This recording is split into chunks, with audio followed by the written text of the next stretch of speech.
لاہور سے شبانہ نوید صاحبہ کی طرف سے ظہیر صاحب وہ پوچھنا چاہتی ہیں کہ کیا نماز کے مان بعد سنتیں ادا کرنا ضروری ہیں یا ان کی ادائیگی میں کچھ وقفہ بھی ڈالا جا سکتا ہے؟ بسم اللہ الرحمن الرحیم۔ بات دراصل یہ ہے کہ حضور صلی اللہ علیہ وسلم کا طریقہ کار یہ تھا کہ سنتیں نماز سے پہلے اور بعد کی حضور عموماً گھر میں جا کے ادا فرمایا کرتے تھے،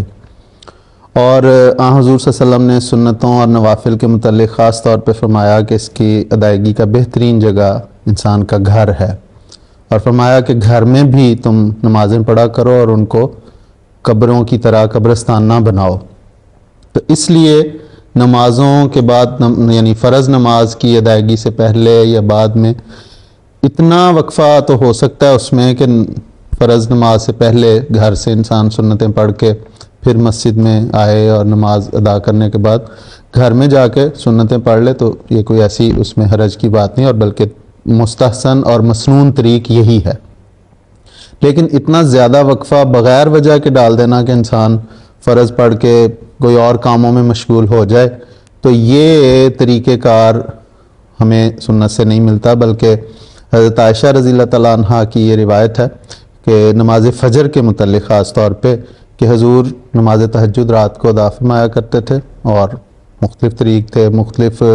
وقتوں میں بھی نماز تہجد مختلف وقتوں میں حضور نے ادا فرمائی، رات کے مختلف حصوں میں، اور بعض اوقات لمبی دیر مسلسل بھی تہجد ادا کرتے رہتے۔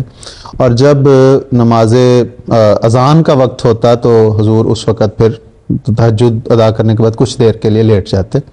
اور پھر جب حضرت بلال آتے تو اس وقت حضور اٹھ کے 2 سنت فجر کی ادا کرتے، اور پھر آپ نماز فجر کے لیے تشریف لے جاتے۔ تو اس سے تو یہی لگتا ہے کہ فرض نماز سے مان پہلے اور فرض نماز کے مان اتنا وقفہ اس میں کہ انسان سنتیں ادا کر کے نماز کے لیے چلا جائے، اور فرض نماز ادا کرنے کے بعد واپس آ کر سنتیں ادا کر، لیکن اور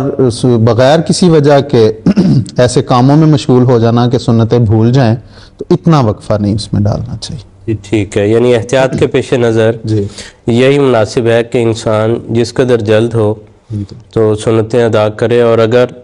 وہ مسجد میں نماز ادا کرنے گیا ہے تو مسجد سے جیسے ہی واپس آتا ہے تو گھر میں آ کے پہلا کام یہی ہو کہ سنتیں پڑھ لے۔ جی ٹھیک ہے ظہیر صاحب، بہت شکریہ۔